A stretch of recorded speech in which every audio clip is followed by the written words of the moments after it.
Alors bonjour à tous, aujourd'hui nous continuons la lecture de la chaîne d'or et nous en sommes rendus au verset 13 à 14 de l'évangile selon saint Matthieu chapitre 7 que je vais lire. Entrez par la porte étroite, car la porte large et la voie spacieuse conduisent à la perdition, et nombreux sont ceux qui y passent. Car elle est étroite la porte, et resserrée la voie qui conduit à la vie, et il en est peu qui la trouvent. Et tout de suite nous commençons avec un commentaire de saint Augustin. Il nous dit que le Seigneur nous a recommandé, plus haut, la simplicité et la pureté du cœur qui font trouver Dieu. Mais c'est le partage d'un petit nombre. Aussi va-t-il nous parler de la recherche de la sagesse. Et tout ce qui précède avait pour but de rendre l'œil de l'âme assez pur pour rechercher et contempler cette divine sagesse, et découvrir la voie resserrée et la porte étroite dont il est dit « Entrez par la porte étroite ». Il a glose de tirer le commentaire suivant. Ou bien, quoi qu'il soit difficile de faire aux autres ce que nous voudrions qu'on nous fît à nous-mêmes, cependant c'est une condition indispensable si nous voulons entrer par la porte étroite. Et saint Jean Chrysostome d'ajouter, ou bien encore, cette troisième conséquence se rapporte au précepte du jeûne. Et telle est la suite des idées. Pour vous, lorsque vous jeûnez, parfumez votre tête, et puis ensuite, entrez par la porte étroite. Il est en effet trois inclinations qui tiennent plus particulièrement à notre nature, et qui sont étroitement unies à notre corps. La première est celle du boire et du manger. La seconde, l'affection de l'homme pour la femme. La troisième, l'amour du sommeil. Et ces trois inclinations sont plus difficiles à retrancher de notre nature que toutes les autres passions. Aussi la mortification d'aucune passion ne sanctifie autant le corps de l'homme comme d'être chaste, de jeûner et de persévérer dans l'éveil. Notre Seigneur a donc en vue ces trois actes de vertu et en particulier le jeûne si rigoureux lorsqu'il dit « Entrez par la porte étroite ». La porte de la perdition, c'est le démon, et par cette porte, c'est par celle-ci qu'on entre dans l'enfer. Jésus-Christ, au contraire, est la porte de vie, porte qui nous ouvre l'entrée du royaume des cieux. Ce qui fait donner au démon le nom de porte large, ce n'est ni l'étendue, ni la grandeur de son pouvoir, mais le débordement de son orgueil effréné qui ne connaît point de bornes. Et si le Christ nous est présenté comme la porte étroite, ce n'est pas que son pouvoir soit faible et resserré, mais parce que son humilité lui a inspiré de se raccourcir et de se renfermer dans les étroites limites du sein d'une vierge, lui que le monde entier ne peut contenir.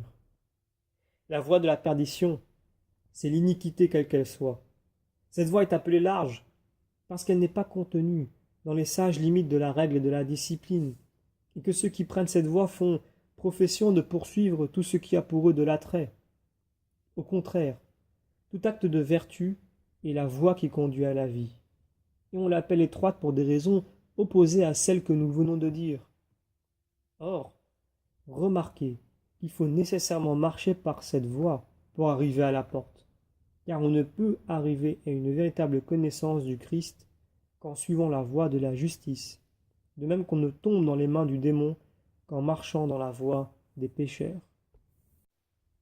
Maintenant nous tirons un commentaire de saint Grégoire, qui nous dit dans sa 17e homélie sur Ézéchiel « Quoique la charité mette le cœur au large, elle ne détache les hommes de la terre qu'en les faisant passer par des sentiers étroits et escarpés. N'est-ce pas être à l'étroit, en effet, que de tout mépriser, de n'aimer qu'une seule chose, de ne pas désirer la prospérité, de ne pas craindre l'adversité ?» Et saint Jean Chrysostome d'ajouter, dans sa 24e homélie sur l'évangile selon saint Matthieu, « Mais comment le Sauveur, qui bientôt nous dira « Mon joug est doux et mon fardeau léger », peut-il appeler étroite et resserrer la voie qui conduit au ciel ? Pour comprendre cette douceur et cette suavité, il faut remarquer que notre Seigneur parle ici d'une voie et d'une porte, que ce qu'il appelle large et spacieux est aussi une voie et une porte. Ni l'une ni l'autre ne doivent toujours durer, elles ne sont que passagères. Or, la pensée qu'on ne fait que passer par les travaux et les peines pour arriver au bonheur, c'est-à-dire à la vie éternelle, ne suffit-elle pas pour adoucir toutes les souffrances de la vie? Car si l'espérance seule d'une récompense périssable rend les tempêtes légères aux matelots et les blessures douces aux combattants, à plus forte raison, la vue du ciel qui nous est ouvert et ses récompenses immortelles doivent-ils nous faire oublier les dangers qui nous menacent? D'ailleurs, notre Seigneur n'appelle pas cette voie étroite que pour la rendre plus douce. Par là, en effet, il nous avertit d'être sur nos gardes et il dirige nos désirs vers le but qu'il nous propose. N'est-il pas vrai que celui qui combat dans l'arène puise un nouveau courage quand il voit son souverain admirer ses généreux efforts? Ne nous laissons donc pas abattre sous le poids des afflictions qui viendront fondre sur nous. La voie est étroite, mais non pas la cité. Ne chercherons pas le repos ici-bas et ne redoutons pas de tribulation dans l'autre vie. En ajoutant, car il y en a peu qui la trouvent, notre Seigneur fait allusion à la lâcheté d'un trop grand nombre, et il nous avertit de fixer nos regards, non pas sur la prospérité de la multitude, mais sur les travaux du petit nombre. Nous terminons avec un commentaire de saint Jérôme, qui nous dit que notre Seigneur tient un langage distinct en parlant de ces deux voies. Il dit qu'il en est beaucoup qui marchent par la voie large, et qu'il en est peu qui trouvent la voie étroite. En effet, nous ne cherchons pas la voie large, et nous n'avons aucune peine de la trouver.